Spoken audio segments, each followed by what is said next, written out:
یەکێک لەو کەسانەی کە مافی هەیە هی مسلمان لەسەر برای مسلمان نەخۆشە کە سەردانی بکەیت. بەڵام چۆن ئایا هەموو سەردانێک پێی ئەوترێ سەردان، یا جاری وا هەیە ئەو سەردانە بەڕاستی زەرەری هەیە و لەوانەیە حرامیش بێ؟ هەنێ سەردان هەیە بەڕاستی ئێمە لەوانەیە خوا پێی خۆش نەبێ ئەو سەردانە تۆ ئیکەی لەبەر ئەوەی ئادابەکانی ناپارێزی. بۆیە خۆشەویستەکانم ئەبێ مراعاتی ئەم خاڵانە بکەین. خاڵی یەکەم، وەختێکی مناسب دانن بۆ سەردانی نەخۆش. معقول نییە نەخۆشی خەڵکی وایە ڕۆ بەلای نەخۆش سعات 10 شەوە چێ بەلای نەخۆش. هەیە ئەخر هەلە ماوە یەکێک وتی وەڵی مامۆستا سعات 10:30 هاتووە بۆ لامان بۆ ماڵمان. ئەخر معقول نییە تۆ خۆت ئیشت هەیە، بەڵام خەڵکیش نەخۆشە کاک. کەم دانیشتن لە لای نەخۆش زۆر گرنگە. یعنی تۆ ڕێ بۆ لای نەخۆش لەوێ دەمەتەقێ باسی حزبایەتی و سیاسەت و چی و چیدا ئەمەزرێنی لەوێ. ئەو پەڕی خۆشەویستەکانم ئەو پەڕی چوون بۆ لای نەخۆش لە 10 دقە زیاتر دامەنشن. ئەگەر مەگەر نەخۆشەکە زۆری پێخۆش بێ بیکە بە چارەکێ ئیتر زیاتر دامەنشە. دامەنشن براینە ئەم قسەم بۆ ئێوەیە، من ئەم هەڵانە لەم گەڕەکە ئەیبینم زۆربەی. ئەم قسانە بۆ ئێوەیە براینە، مەڵێ وەڵا فڵان وا ئەکاو تۆ خۆتی لێ دەرکەی. بۆ ئێمەیە، بۆ گشتمان، بۆ منم ئەمجا بۆ ئێوەش. مەچن بۆ لای نەخۆش زیاد لە 10 دقە زیاتر دانشن. ئەمە غەڵەتە براینە، ئەمە غەڵەتە و خوا پێی خۆش نییە. تو ئەچی خێرت دەستکەوێ بەس شەڕت دەسەکەوێ. ئەمجا دووبارەکردنەوە و سێبارەکردنەوە کاکە یەکجا بژۆ بۆ لای نەخۆش و بەسەیتر بێتامی مەکەن. یعنی چەند جارێک بەسەر یەکە ئەچی بۆ لای نەخۆش، یعنی معنای نییە ئەمە بەڕاستی. باسی شتی ئەم لە ئەولا لە لای نەخۆشا مەکە. یعنی باسی سیاست و وای کرد و فلان هات و موچەکە ڕۆی و فلانە کەس وای کرد و ئەم ڕۆی بۆ، پێویست ئەم شتانە ناکات. لە ڕاستی ئەو نەخۆش و باری قورسە حەزەکان بابەتانەی لا باس نەکرێ، حەزەکان دوعای خێری بۆ بکرێ، شتێکی خێری بۆ باز بکرێ. دوعای خێر زۆر زەرورە. تۆ مەبەستی سەرەکی لە سەردانی نەخۆش ئەوەی بڕۆی دوعای خێری بۆ بکەی، تەشجیعی بکەی. ماشاء الله ماشاء الله لەخوا بەزیابی وەزعت باشە والحەمد. هەیە ئەڕاڵێ ئەو بۆ وا تێکچووی، ئەوە بۆ وا زەعیف دەسەکا بە گریان لەلایە و عەلا ئەساس دۆستە. ئەم دۆستایەتی چۆن وابێ؟ هەورەی ئەڕۆخێنی. پرسیار نەکردن لە جۆری نەخۆشەکە. ئەگەر زانیت نەخۆشیەکە چییە ئەوە چاکە و نەیشت زانی بێدەنگ بۆ تۆ ئەچی سەردانەکەی تۆ وڵەسەوتەوە.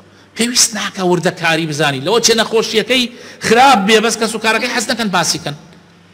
تۆ لەوێ ئەو بابەتەکەی تۆ شتێکی باشت نەکردووە، یان لەوێ ئەویتە مەحامی ئەی کاکە بۆ نایبەن بۆ هەند، ئەی بۆ نایبەن بۆ هەولێر، ئەی کوڕ بەخوا ئەو خەستەخانەی فاروقە زۆر زۆر مهمە هەرکێ براتەوێ برا لەو چێکا برا پارەی نەبێ برا.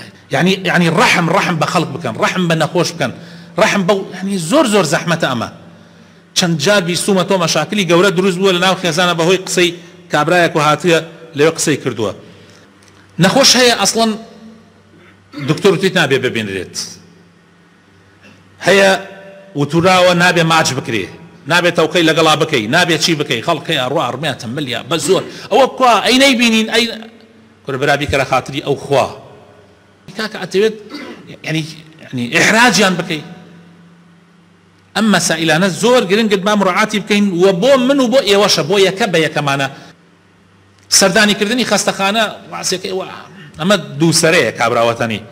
ئەمام کەس و کارەکەی لەوێن کە نەخۆشەکەن نابێ گلەی لە کەس بکەن کە سەردانیان چون خەستەخانە زۆربەی جار حەز ناکە خەڵک بچێت و بە مقابلیش تۆش مەڕۆ لەوێ لە بەردەمی خەستەخانەیە 20 کەس و 10 کەس و بڕۆن و جاری وایە ڕێگایەکی دوور ئەگیرێتە بەر لەوانەیەت خەڵک تووشی حادیسەیە بێ. پێویست ناکە هەر ئەو یەک دوو کەسە بە دەوریان مەگەر تەبدیل بکرێ، یەک دوو کەس بڕات لە جێی مرافقەکان و ئەوە یعنی ئەوە ئەگینا پێویست ناکە ئارک دروست بکرێ بەڕاستی لەسەر خەستەخانە.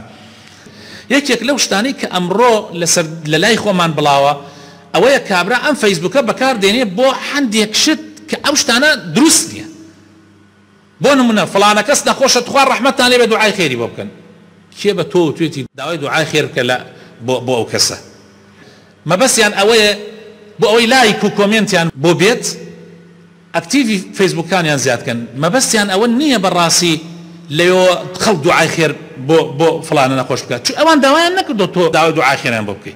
ڕۆشتم سەردانی نەخۆشێکم کرد کە هەڵسیان یەک دوو کەسم لەگەڵا بوو، یەکێکی لەو برایانە وتی با توخوا ڕسمیە بگرین لەگەڵ نەخۆشەکە. طبعا من زۆرم پێ ناخۆش بوو، ڕسم گردن لەگەڵ نەخۆشە عیبەیەکی زۆر گەورەیە خۆشەویستەکانم.